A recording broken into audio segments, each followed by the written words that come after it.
Živijo, Luka iz Kemitala tukaj. Zdaj si bomo skupaj pogledali tretjo fazo po samem zvinu gležnja, kot sem omenil že v drugi fazi. Zdaj bomo šli na stvari, ki bodo postajale vedno bolj dinamične. Se pravi, govorimo o specifični fazi vračanja v šport oziroma v neke druge dnevne aktivnosti. Se pravi, take obremenitve, ki se nam bodo sicer pojavljale na dnevni ravni.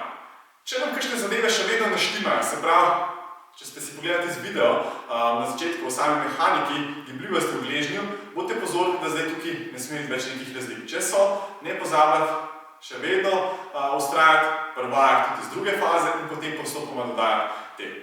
Pri tej tretji fazi je pomembno še to, če smo v bistvu čisto običajni pisarniški delavec, ki nima praktično nobenih kakšnih bolj obremenjujočih športnih aktivnosti, ne bo ta tretja faza prilagojena. Se pravi, mogoče bo dovolj, da zgolj naredimo nekih teh sonožnih poskokov, mogoče malo kombinacija sonožno, enonožno in to je to, ker nam se obremenitve na dnevni ravni ne bodo pojavljale v takih ekstremnih obremenitvah, kot bomo zdaj pokazali, zato dajte te stvari prilagajati. Ne iti brez glave vaje, da bodo na koncu vaje večja obremenitev, kot jih boste vi deležni na dnevni ravni. Ok, pa dajmo si pogledati par vajc. Se pravi, če smo rekli že na koncu druge faze, da pridejo poštev razni taki navidezni poskoki s kolebnico, in zdaj lahko samo stopnjujete v bistvu v to, da izvajate zadevo po eni nogi.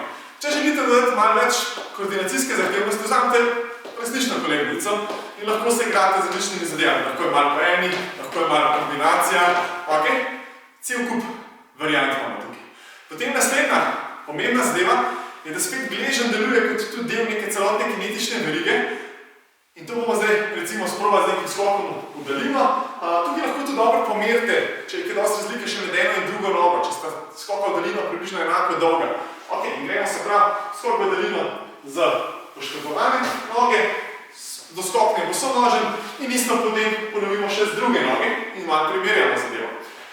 Ok, če gremo še naprej, lahko še malo dodajamo zahtevnost samih doskokov. Se pravi, gremo na nek globinski doskok. Se pravi, najprej zgolj v bistvu doskočimo in poiščemo ravnotežje. Temu potem lahko dodajamo še malo več dinamike. Se pravi, doskok in skok na stran. Se pravi, vse to povežemo. Se pravi, ok, imamo tak prenos, doskok, skok na stran. Potem super tudi za samo agilnost in tudi v bistvu ta pravo delovanje gležnja so razni skoki čez črto, če nimamo nič takega, lahko si tudi navidezno črto predstavljamo, samo da so v bistvu ti gibi hitri, tukaj bo v bistvu dosti pomembno delovanje gležnja. Vse skupaj potem lahko tudi stopnjujemo v neke več skoke zaporedne, se pravi, recimo ne vem, 2x3x vezano v eno, 2x3x v drugo stran. Super je, če ste v kakšnih ekipnih športih, da to potem povežete tudi za pospeševanje naprej, zagibanje bočno, se pravi, od črte do črte.